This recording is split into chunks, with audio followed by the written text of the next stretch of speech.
I've spent 35 years in London and I live in a town called Celebration, 23 years here.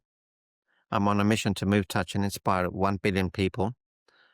That's why I'm on this podcast, so that I can share my knowledge to enable you to lead a magnificent life through communication, letting go, forgiveness, kindness, your tone, your tools and methodologies. We were never given tools and methodologies when I got married, when my parents got married.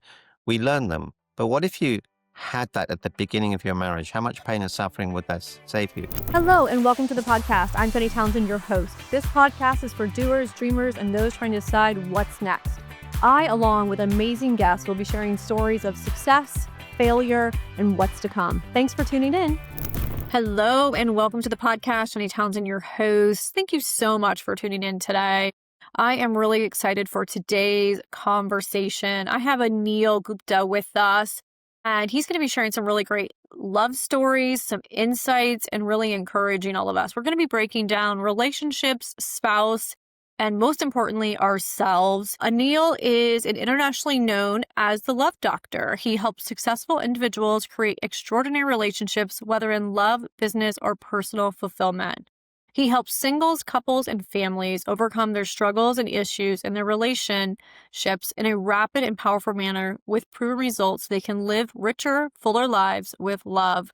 You're my kind of guy. Thanks, Anil, for joining me. I really appreciate it. No, thank you for inviting me. And, this is my promise to all the listeners. You'll get practical tips that will help you to live a beautiful life, because we were never given these tools, and you're going to get the tools on today's call. Well, I love that. I wish that someone would have gave me this talk or gave me this special book when it came to marriage when I was getting married. They give you the cookbooks and they give you the bread maker and all the pots and pans, so you can be like great in the kitchen, which I would say I'm okay in the kitchen. But, my husband and I got married, and then our marriage fell apart and we were able to rebuild it. It's actually what inspired this entire podcast. So I'm really excited to learn from you today. And I know the listeners are too. So before we get deep into it, I'd love for you to share with the listeners what stage of life you're in, what season, where do you live, and then give them a snippet of like what got you into the work that you're doing today. Okay. So my name's Anil Gupta. I've been married 37 years, 29 days. My wife has 2 kids. I have 2 kids. They're the same kids, but, just to confuse things. I like to have fun. I'm a prankster. I've spent 35 years in London and I live in a town called Celebration, 23 years here. I'm on a mission to move, touch, and inspire 1 billion people. That's why I'm on this podcast, so that I can share my knowledge to enable you to lead a magnificent life through communication, letting go, forgiveness, kindness, your tone, your tools and methodologies. We were never given tools and methodologies when I got married, when my parents got married.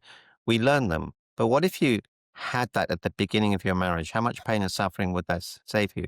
What if you had the tools and mechanisms to know who the right partner is and who isn't? How much pain and suffering would that save you?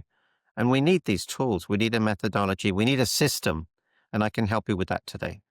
That's amazing. So tell us a little bit of where you've gotten this knowledge and the experience and what makes you an expert so that we can really, really connect with you. I'm dying to know because, like I said, my marriage failed and I wish I would have had the great tools at the very beginning. But tell us a little bit about your background. I was an optometrist in London. I had my own practice. And at the end of the exam, people would ask me a question, personal question. They felt comfortable.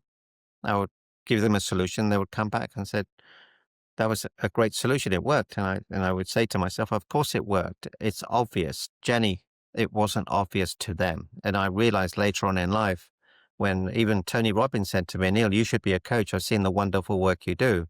And I looked at him and he said, and I said to myself, you're the coach. I've already got a job. But often people see a greatness in us we don't see ourselves. So in 2008, I really messed things up. I was on the verge of suicide. I'd lost everything in the stock market, real estate. And it came to the point where obviously I had to tell my wife. So we were at the hotel in Miami at the time, said, honey, something serious and really bad has happened. She looked up at me and said, what's going on? And I said, honey, I've lost everything, the car, the house, the student funds, everything. And she looked up at me and Jenny, she smiled. And I thought, I'm sure she didn't hear me. So I repeated it and she said, honey, I heard what she said. And I thought it was something serious. I thought, this is serious. There's nothing more serious than this in my world. I said, honey, you don't get it. I thought you were dying. I thought you had cancer. I noticed you were behaving strangely. I don't care about the money. Jenny, that was a whole shock to me. And then she said this, you haven't lost everything. You still have me, you still have the kids. As long as we're with you, we'll sleep in the streets if we have to. And that was a game changer. That is amazing. So was Yeah. that the pivotal moment where you decided to take Tony Robbins' advice and take the advice that you were giving to all the others and start creating this platform and the idea to share it with others? Well, I didn't previously listen to my wife. So I thought now would be a good time No to start husbands listening to listen her. to their wives. So she said, what do you love to do? And I said, well, I love to teach and I love to coach. She said, why don't you do that? I said, what about the money? She said, honey, don't worry about the money. So I thought, okay, I'll do it.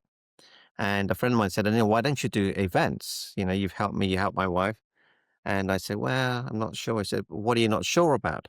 I said, hey, Louis, what if no one comes, no one attends? And he said, well, Anil, if no one comes, no one attends, no one will know. So I was so concerned about what other people thought. So I did my first event, 5 people, next event, 7, 10, 50, 100, 500, eventually 10,000 people. And it's when you're in front of someone and you're looking after their needs and their mental health and wealth, you've got to be very present and you've got to know what you're doing. So, every time I did these events, I learned and learned and learned. And that's how I got so amazing. I wrote a bestseller book, TEDx, Fox News, Sky TV, ABC, NBC, iHeartRadio, Harvard. Richard Branson's been to a few of my events. I've coached people like Mike Tyson, who gave me a wonderful review, testimonial review, invited by heads of state, governments, Dalai Lama, traveled the professional tennis circuit for a year and helped so many people there. And I'm on a mission to help people because, it's all about impact. It's all about the gifts that we have. We all have gifts. We need to share them. In the moment you share your gift, in the moment you give authentically, all your pain and suffering disappears. 100%. I totally agree with that statement. I always feel like when I'm down or I feel like my world is falling apart, I'm always like, okay, where can I volunteer? Who can I give to? Or what can I share at that point? That's the only thing that really like brings me out of it and puts things into perspective. Because I think sometimes we think our lives are so awful, but we have the lives that other people desire to have at times. And, they would love someone to fight with. They would love someone. There's just so many things. I think that's wonderful. Well, let's get right into it so you can start sharing some advice. And for those that don't know the story too of how this podcast started, I just really want to quickly share that my husband and I got married. I started a company, and shortly after, we started going into separate directions. We were living separate lives in the same house, and my husband got lonely and he had an affair with a coworker. And something that went on for years and years and years. And I knew it was happening, but I didn't know how to fix it, how to solve it, and all the different things. And so I discovered that. And through the healing and recovery journey, I started journaling, which led to a book and it led to this podcast. And then I went through a lot of support and therapy, which led me to finding forgiveness for him. And at that point, we were able to start rebuilding our marriage.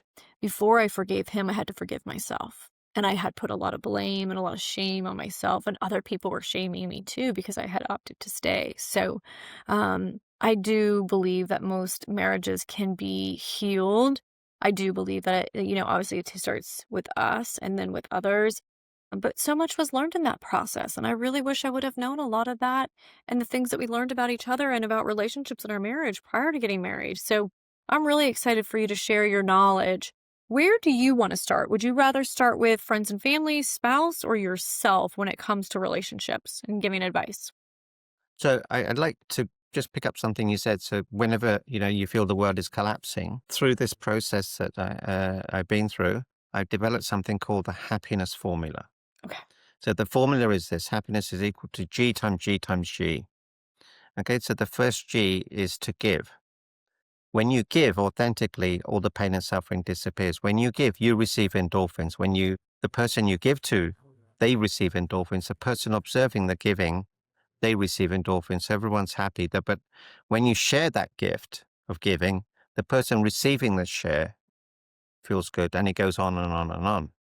So the second G is you have to be grateful for what you have and not grateful for what you don't have. So, I've got a fractured wrist in 9 places playing pickleball. I was upset for 10 seconds. Then I was filled with gratitude because I realized it was my left hand. I'm right-handed. I can still play pickleball. So that's a muscle I've developed. And the third G is you have to grow emotionally, physically, spiritually, mentally, and financially. G times G times G. So before the accident, my G scores for giving, growing, and gratitude were maybe 9 times 9 times 9. Okay, so that's 728, something like 729. Okay, when I had the accident, it went to one for giving, one for growing, one for gratitude. So I was in intense pain. I was beating myself up. Okay, then when I realized my right hand was my dominant hand and it wasn't injured, my gratitude went from 1 to an 8. Then I started to thank the people around me for helping me in my friendships and taking me to the doctors and the doctor squeezing me in. So my thanking everyone, that raised my score to a 5. And then I grew emotional and said, Anil, you can't change it. You've got to live with this, make the most of it. How can you change your mindset? So I grew. So that was 8 times 5 times 5 is 40, is 320. So I went from a 1 to 320. So I got 320 times happier in a few hours. So if you use this formula, anytime you're feeling lower than you normally are, ask yourself which is the lowest G and just raise the G, raise the G, raise the G, and everything will rise. It's all connected.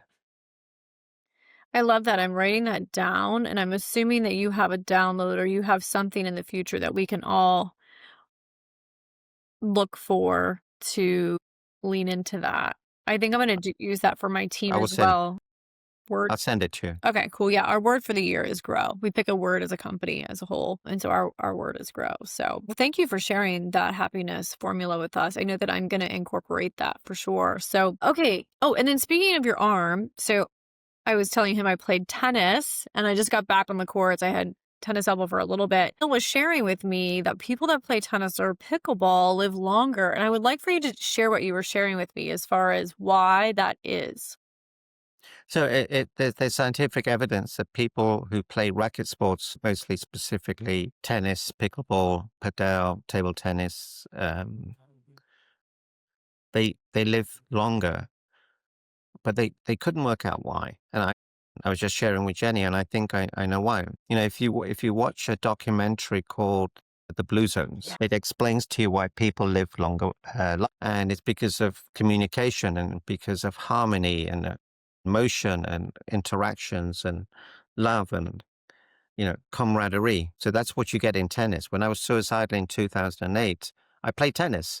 And when you're playing tennis, you have to be present. I couldn't focus on the bad stuff. I had to focus on the ball.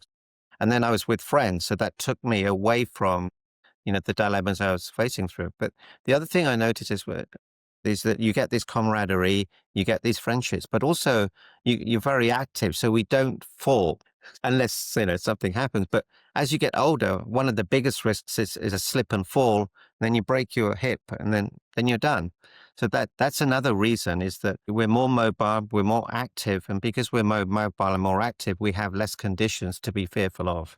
Yeah, 100%. And I want to add to, I mean, I love tennis because number one, you're getting exercise, you're outside, the people that are there as well. And I've developed some really great relationships with playing tennis. And I know people that play tennis or, different sports like that have lifelong friends later in life. Like it seems like a lot of people start playing tennis or in their 40s or maybe in their 50s as well. And I mean, I'm playing with like 80-year-olds out there. So let's just, I guess, focus since we're talking about relationships. Let's focus on how relationships are everything and how that impacts our happiness in our lives.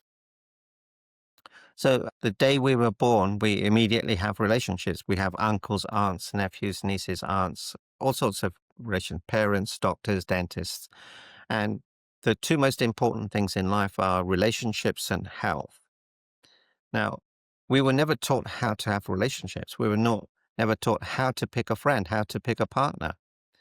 And if we had these tools, life would change because Who you spend time with is who you become. So there's three golden rules, three golden traits that if you choose these three traits, you'll never pick the wrong partner. You'll never pick the wrong friendship. So any partner or friendship that you ever choose, including business partners, must have these three traits. Number one is integrity. Being their word, being honest, not gossiping, not complaining, being on time, being their word. The second is that they have to be loving, not just to you, but to everybody, not transactionally. And the third is they have to be growing. They have to be healthy, emotionally, physically, spiritually, mentally, and financially. So always filter people out through those three criteria, three traits. We talked about infidelity. If you want to go into business with a partner that's cheating on his wife, he's going to cheat on you. Don't do it. If you meet someone and they're cheating on their partner and you're not and you're single, they're going to do it to you. Don't do it. And when you have these strict rules, you can avoid getting into trouble. And they're huge distractions.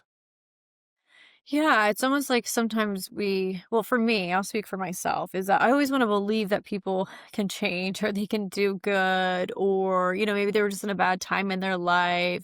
And as I'm getting older, I'm finding myself not having as much grace with people or allowing them to kind of creep in, or I'm not maybe believing in them as much as I used to because I've been disappointed by a lot of people. And then I'm like scratching my head, like, why would you do that? Or I should have known better, things like that. So talk us through that process of like eliminating or the warning signs maybe before we actually get too involved with those people. Okay.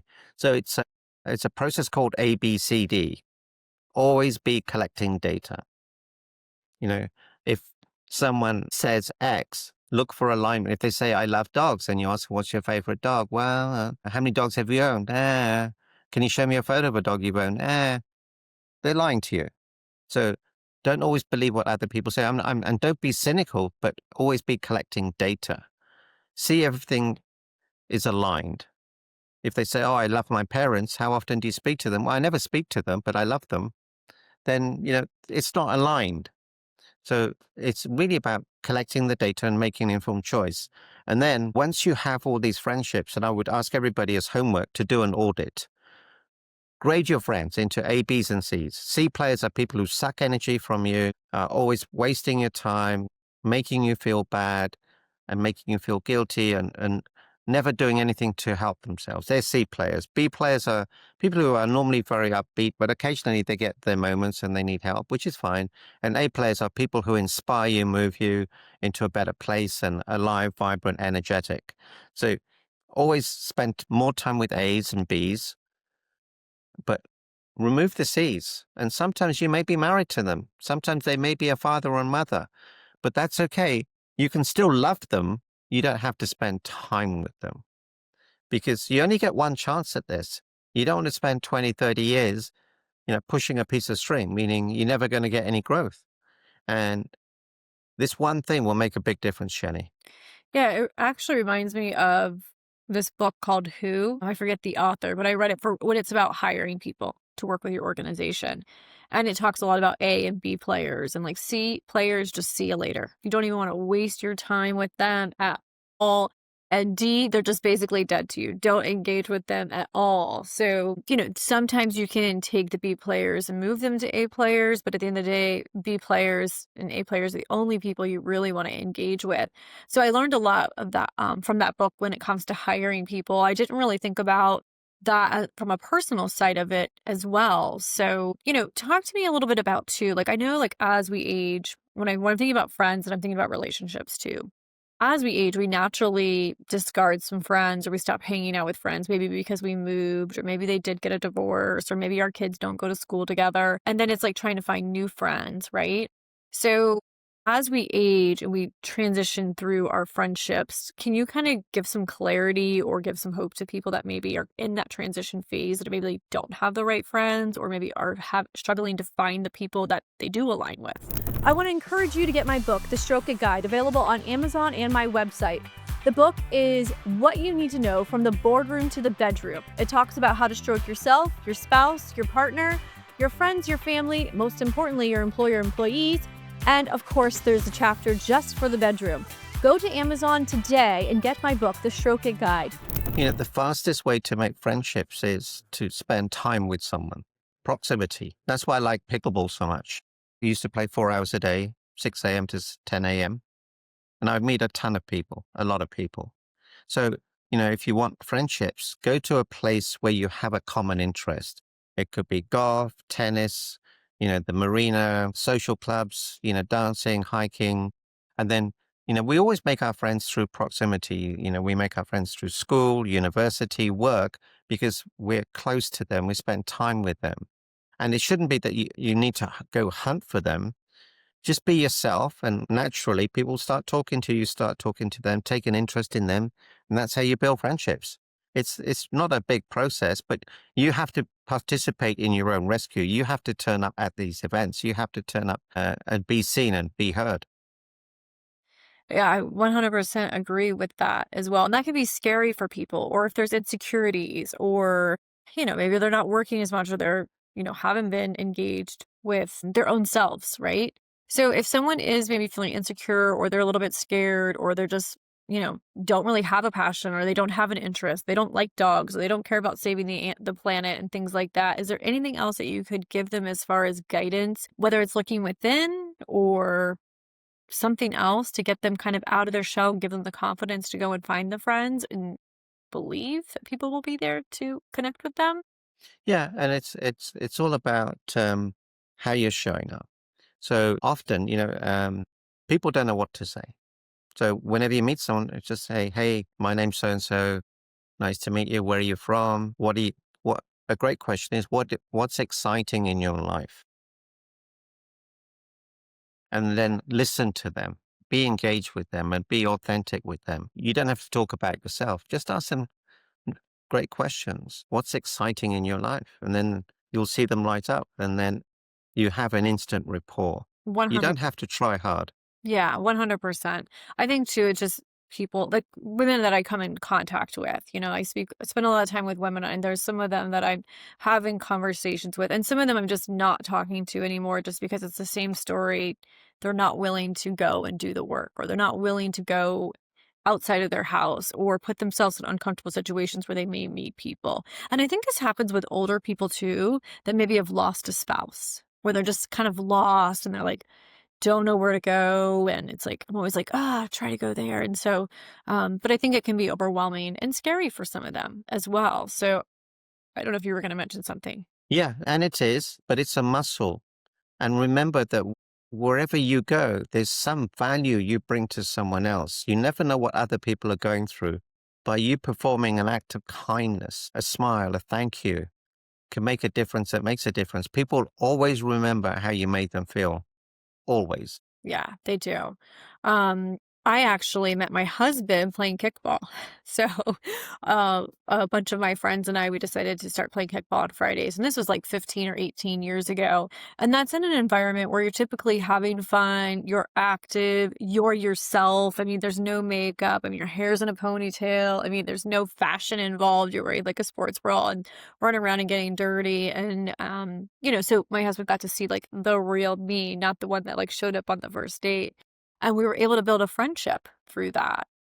I think when he did ask for my phone number, I knew I was going to marry him instantly, because we had had so much time to grow as friends before taking it to a romantic level as well. So, and I think that's kind of like what happens too in the workplace too, is like you become friends with some of these people and then it goes romantically. And most of the time the other person is married and some person isn't. So it's unfortunate. But I did have a couple that worked for me that were both single, and they met at a place and they ended up getting married and have a beautiful marriage and a beautiful life together.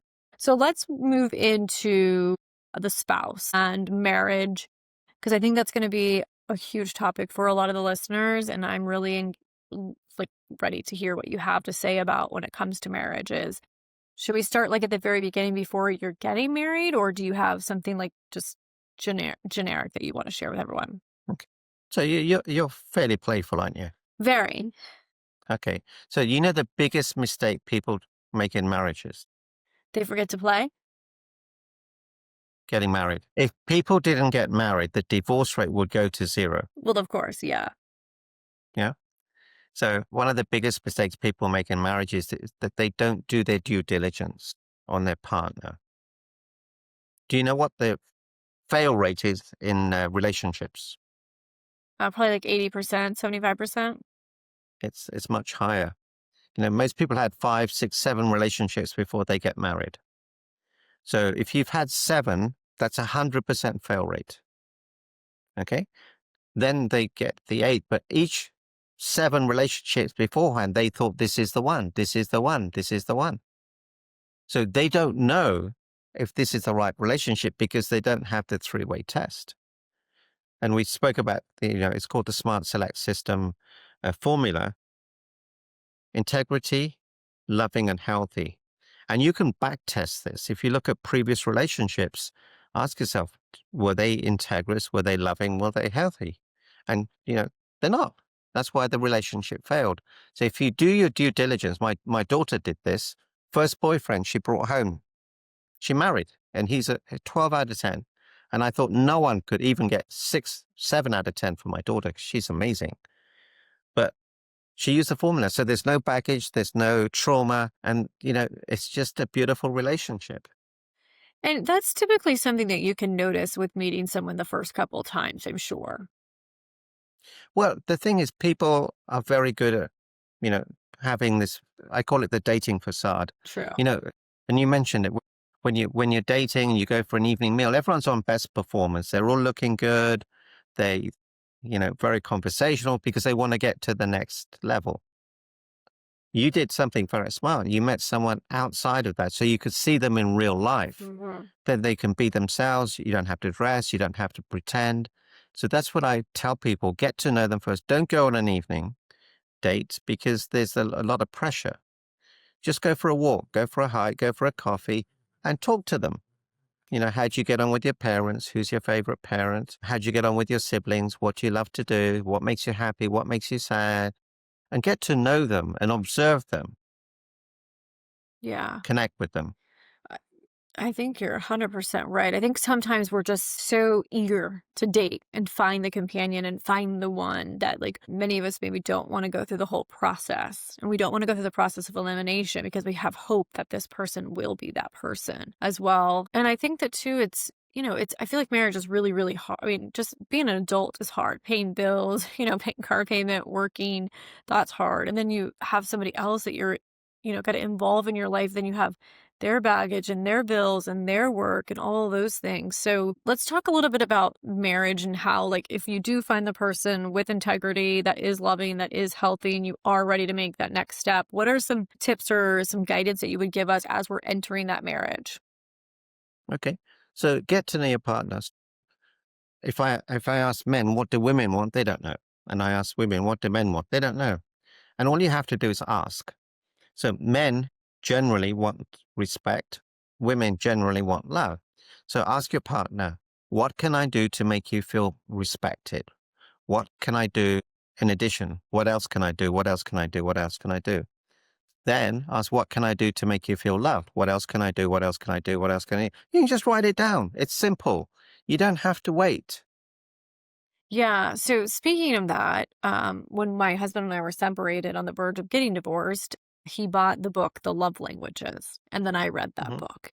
That was so eye-opening to me. Like, I have mentioned this in several of my podcasts, his was quality time. And I just thought us being in the same place, on the same couch, at the same event, same family function, like that was quality time. And to my husband, it wasn't. Quality time was us having a conversation and my focus being completely on him and being present, not being distracted with other people and not trying to entertain. And, I was never really, really present. And that's really one of the things that my husband wanted. And his other love language that I learned was personal touch. And it's not about like he just wanted to have sex with me all the time. It was just that he grew up in a family where his family was very affectionate.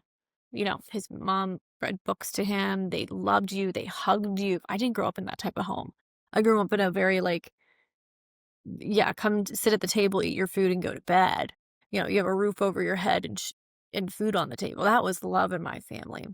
So it was later when I realized here I thought he was needy, but that's really what he needed for love was he wanted me to hold his hand. He wanted me to touch him on the couch. He wanted me to be, there present and I like snuggle with him all the time. Like when we were getting back together, I literally put snuggle time on my calendar. So I wouldn't jump out of bed and just go right to work. I would create that time for snuggle. So I mean, I learned so much through the love languages and understanding how he received love. And I think a lot of times, couples just don't know that. And I mean, I was an adult, I'd been in a relationship before, and thought I knew what love was and how to give it, but I found out I was totally clueless. Yeah, and you know, it causes a great deal of pain coming from different backgrounds. If you come from an Italian background, you're not going to be a quiet kid. And if you go to the opposite, the other side of the family, think, oh, why are you shouting? Why are you shouting? That's normal for them. So it's understanding, it's communication, and once you know what makes the other person happy and the meaning behind it, if I call my wife, she doesn't call me back, I would previously make it mean she doesn't love me, she doesn't care for me, she doesn't honor me, she doesn't respect me, and then I would remember the other things that she did previously because I want to be right. So I create a whole story. And then she comes home and says, honey, I'm sorry, my battery died. And I think, but then you have to say what actually happened. What actually happened was she didn't call me. No need to get upset. And there's something here, Jenny, this is really powerful for your relationships. It's called the right shoulder rule. So if I said, Jenny, rip off your right shoulder, give it to me, no, you're going to bleed to death, would you do it? If I loved you, yes. No, you wouldn't. If you knew you were going to die, you Yeah. wouldn't rip off your right shoulder. Yeah. No, you wouldn't. Okay, but that tells me a lot about you. All right. So what if you had the same rule for your happiness? hmm Under no circumstances will I give my happiness away. No. I It's a mean, if different I'm life. not happy, nobody else is going to be happy around me. Yeah. Don't give your happiness away. Don't give power away. Don't let other people dictate your happiness. hmm And the most expensive real estate in the world is in between your ears. People rent out space in their ears, between their ears to people who don't deserve it. Don't do it. And that's where the forgiveness comes in. Forgiveness is the express pathway to freedom. The quality of your life is dependent on the depth and authenticity of the forgiveness you extend to yourself and to others. If Jenny didn't forgive her husband, she wouldn't have such a beautiful life now, and it would have been filled with pain and suffering. Forgiveness isn't about the other person winning. It's about you winning. And I applaud you for doing that, Jenny. It's a beautiful thing you did. Well, thank you. A lot of people at first judged and they're like, no way, no way. But no one knows until they're in your shoes and they've been in that same experience. And my parents actually have a similar story. My mom actually had an affair as well. And my dad held on to so much pain and resentment and hate. And he could never find forgiveness ever. And when this happened to me, I went to my father and I told him what had happened. He's like, don't let the hate take over. Once the hate takes over, you will never be able to move past it. And I always looked at him and I always looked at his life. And, he missed out on so many family functions. He missed out on quality time with all of us. Even at like joint, like all of our weddings, it was a very tense situation with our parents. It's like, the parents typically would sit on the same side and then we have to like make arrangements for them not to sit on the same side. And we couldn't really be fully happy with our family because of this divide between our parents. And, my dad is in his 60s and he still holds on to this pain and this thing that happened 30 years ago. And I looked at myself and I just like, I just don't want to have the same story. And whether I, forgive my husband or not, I don't want to be that way, but I want to first of all forgive myself. And even if I didn't stay with him, I wanted to find that forgiveness because I wanted to be able to be free and I wanted to be able to move on and be able to enter a new relationship completely healed, whether it was with him or somebody else. So I always say our second marriage is like absolutely amazing and I'm so grateful. And this was a really sad and hard time in our story in our marriage, but I do believe that I'm grateful for it. I mean, it really allowed a lot of personal growth for me as a person and with my company was able to thrive. My company didn't need me as much as I needed them. I had people like step up within my company as well and really, Hmm. really develop, and my company went from red to black while I was gone, focusing on my marriage. So there was so much growth that was happening around me and within me too that, it really has helped shape the person that I am today, and I'm grateful for it. And at the time, I was not. Yeah, in life, it's not what happens, it's who you become. And forgiveness is everything. And it leads to disease, it leads to pain and suffering, and it leads to a miserable life. Right. And the reason you're not forgiving, you want to be right, you're attached to being right. And, you have this rule. They broke the rule. Right. Don't do it. So when you're working with your clients and you're talking about forgiveness and overcoming, what are some tips and tools for anyone that's listening that maybe is struggling with forgiving or moving on in their relationship? So ask them what it's costing you. Is it affecting your health, your demeanor, your energy, your communication, your peace, your joy? And say, is this what I'm committed to? No. What am I committed to? What do I need to let go of? If I did let this go, how would it benefit me? Who else would it benefit? Write it down on a piece of paper and look at it. By you releasing and letting go, they don't win. It's you that wins. There's a famous saying that wishing harm on someone is like you taking poison. It doesn't make sense. Right. And it And stays with you. And it stays with you yeah, long term. And I agree. I feel like that list of forgiving them is what are you going to gain from it is going to be much longer than if you were to hold on to it as well. What are some other tips and tools that you can give us when it comes to relationships and determining the fulfillment of a relationship with the other person or within? So if you do this one thing in your relationship, two things actually, I just thought of something else. Make your partner your number one priority. Yeah. And that's what you do at the beginning. Then it becomes transactional. Oh, you used to do that. You don't do that anymore. Well, I'm not going to do that then. Be so amazing you cannot be ignored. And if you're ignored, it doesn't matter because how you show up in life will be the best version of you. And that's what I started doing. Be so amazing. Whatever you do, cleaning the dishes, emptying the trash, snuggling with your wife, be the best snuggler in the world. It Yeah. makes a difference. Making your partner a priority is so true. And I think that's where we failed is that my husband wasn't my priority. My priority was my company, everything to do with it. And it was my baby. And it was just something I had dreamt about for like 8 or 9 years. And I finally got to do it. But I've noticed that even with other relationships, a lot of times that relationship is struggling because the partner isn't the priority. The kids are the priority, the money's the priority, the business is the priority. How do we keep our partners the priority with all of those things going on? Well, I'll share exactly what happens. People get married, they're in love, everything's great. A baby comes, and the mother is obviously has to look after the baby, and the husband thinks, "Oh, hang on, what about me?" But it's a baby, it's okay. But it continues and it continues. So he has several choices. One is to play harder. Two is to work harder. Three is to play harder and work harder.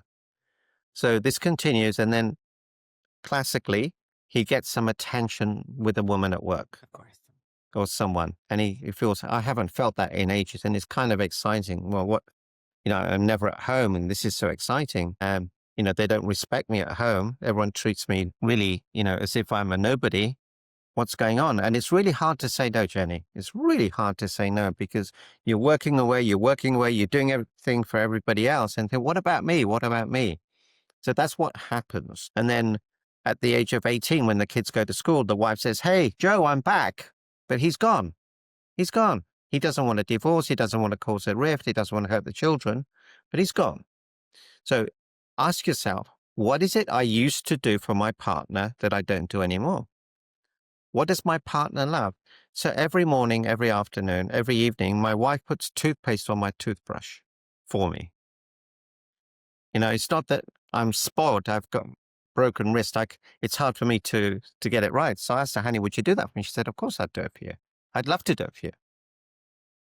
Yeah. I'd ask her, "Hey, can you get me so-and-so?" She's never said to me, "You've got legs. Go get it yourself." Yeah.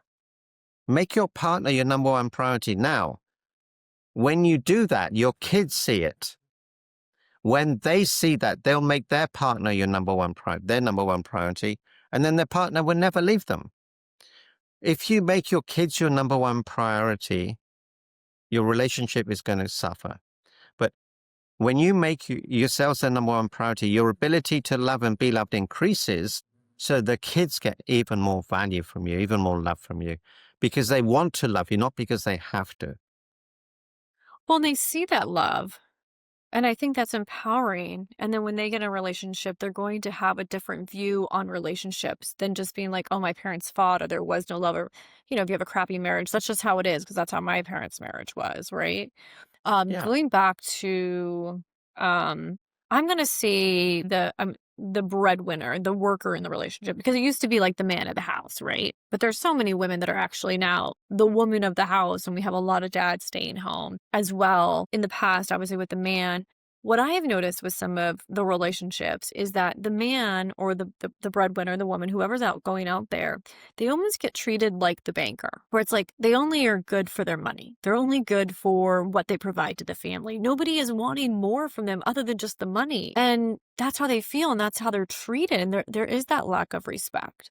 And people are only kind to that person because of all the greatness that they get from that person, as far as like a new car, a new pair of shoes, or their nails, or their Botox, or the country club things as well. So I don't know if you agree with that, but I feel like that is a kind of a divide where men typically, if they are the breadwinner, that they do cheat because they are getting that appreciation. They are getting that validation from somebody else, and somebody else is noticing them and not just treating them like the banker or the sperm donor. Yeah, and also, maybe your partner isn't maintaining herself in front of you, or dressing up, or making you feel important. And men are very simple. We want to feel respected. We want a pat on the shoulder. Well done. I'm proud of you. Thank you for keeping us safe. Thank you for putting food on the table. You're amazing. It's very simple stuff. But when you ask that question, what can I do to serve you? What can I do to look after you? What can I do to make you feel respected? What can I do to make you feel loved? And you fill those voids, nothing will ever happen. But if you don't, something will happen. You're going to lose a relationship, and then your kids are going to be affected. If you go through a divorce, the kids always get weaponized, and it's a problem for everybody. 100%. Yeah. I mean, I would say my husband has all three of those qualities, and I'm really grateful for him. Even through like everything we've been through, I still think he's amazing. And I do believe like when we were going through our things, I went back to like, why did I marry him? And I did marry him because he was a good person. He was loving. He did have integrity. He was on. I mean, he really is a good man. He just got lost and somebody else found him. And I was also lost and I was really busy too. So there was a lot of ownership in that.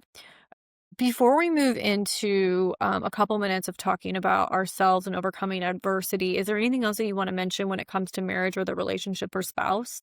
Just focus on your partner, and it doesn't take much. Honey, you look great. Thank you for being in my life. Thank you for supporting me. I love you so much. I would take a bullet for you. You mean everything to me. And in my case, I'll give you my right arm and I'll bleed to death. Okay, so yeah, let's spend a couple minutes talking about ourselves and overcoming the adversity, because I know that you have some really great tips into that too. Yeah. So, I remember when I was suicidal, look at things as they are. And remember, you are worthy. Before you were even born, you brought so much joy into the world. When people found out you were going to be being brought into the world, then the day you were actually brought into the world, you brought so much joy. So remember, you are worthy. Remember, you are loved. Remember that people will always remember how you made them feel. Perform acts of kindness. Love yourself. Forgive yourself. Be so amazing you cannot be ignored. And you can live a magnificent life. Most people die at 25 and they're buried at 75. Don't Yeah. lead a life of mediocrity. Forgive. No matter what's happened, forgive. It's okay, Yeah. because there's such a beautiful thing on the other side. There's so much is, and just sometimes we just hold on to just like a negative comment or something somebody did, that if we could just move on from that. While you were talking about that, I was thinking too, like I refer to the man as the banker. And I just want to give a shout out to all the women too that are home with the children as well, because I think sometimes they just get treated like the housewife, right? And I think that's why they go into things. Nobody appreciates all the things that they do. So I love that you're saying thank them for, washing the dishes, thank them for cooking the food, because I feel like it's really that simple. Like, we all just, I think, get to a point where we just accept these things from our partners or our spouses. Then we kind of take advantage of it and then we forget to acknowledge it. And we may acknowledge it internally, but we forget to say something about it. And it's so important. It really is, and it just takes 10 seconds, 20 seconds. And my wife just came back from lunch with someone and said, "Hey, Annie, you look amazing." How long did that take? It's simple, it's easy, it's practical, it's powerful. Right. Just go do it. I promise you immediate results. 100%. I'll tell you, my husband and I, we don't, well, we bicker sometimes, but we really don't fight. I mean, we don't have kids to fight over, and we have our chores that we do, and we have all of our separate things that we do, and we do all of our things together. But we did get in a fight like a month ago, and I got like flowers, I got lunch delivered, I got all these things, and it was like, "Where can I take you to dinner?" And I was like, "Oh my God, who is this man?" And then I got home, and he's like, "I feel really bad that I don't send you flowers more often. And then I sent you flowers today only because you were mad at me." He's like, "I felt awful about that." He's like, "It made me want to do more for you because of it." So, of course, and then I got home and we were able to talk through it and I was able to get over it. But yeah, it's just like simple acts of kindness make such a huge difference. And, we do so much of that kindness on a daily basis that I don't feel like he has to send me the flowers or he has to do all those things. Cause it's an everyday thing that we do of showing love and appreciation. But we had to go through hell to understand what we needed from each other and to make each other Mhm. a priority. And I definitely want couples and individuals to understand that value before something bad does happen in their marriage. So thanks for kind of bringing a lot of that to light today. Yeah, and you're the common denominator in wherever you go. If you want your life to change, you have to change. 100%. 100%. So, well, we're getting to the end of our podcast and our time together, which I'm so sad about. If you could give any final words of advice or encouragement to our listeners today, what would be the one thing that you would encourage them to do today? If you're going through difficulties, look at the three G's and remember this too shall pass. For your life to change, you have to change. Perform 5 random acts of kindness. Be grateful for what you have and start growing. Use the tips in this podcast. Watch it again, take notes. There is so much content here that it will change your life. I am 100% agree with you. Now I know why you're known as the love doctor. And thanks so much for being here with me today. I hope you can get back on the pickleball court soon. I'm wishing you a very speedy recovery as well. Thanks for all your knowledge and all of the wisdom that you shared today. I think it was really, really inspiring. I think it was encouraging as well. And like you said at the very beginning, it's really simple, but most of us just don't think about it or don't implement it into our lives. So I'm looking forward to implementing some of the greatness that you shared with us today. If our listeners want to connect with you today, can you tell us how we can do that? Yeah, the best way is on my website, meetanil.com. You'll get a lot of free resources, of free content, powerful content, and then use those resources to enhance your life. And I just got to say, Jenny, you're an amazing host. Thank you. I really appreciate that. Thank you so much. And you had mentioned that you had a book as well. Is your book part of the Love Doctor or is it something different? Yeah, the book is actually on my website. It's called Immediate Happiness. It's a manual on human behavior. And since then, I've written 2 more bestsellers, The Heart Map of Health, The Heart Map of Vitality, and there'll be more books coming. And really, once you get the tools to change your life, magical things will happen very quickly. I 100% agree with that. Well, Emil, thank you so much for joining me. I'm in Sarasota, Thank you. Florida. So hopefully one of these days we can meet up, or if you have an event, I would love to attend a future event in the future. And for everybody that joined us today, thank you. Thanks for tuning in. And I want to encourage you to consider sending this podcast to 5 of your friends. I'm sure you know someone that could benefit from the podcast, that would benefit from Neil's advice, maybe hearing my story as well. We wish you tons of love and a beautiful day. Thanks for tuning in to today's podcast. I want to inspire you to send this podcast to 5 of your friends that you think would benefit.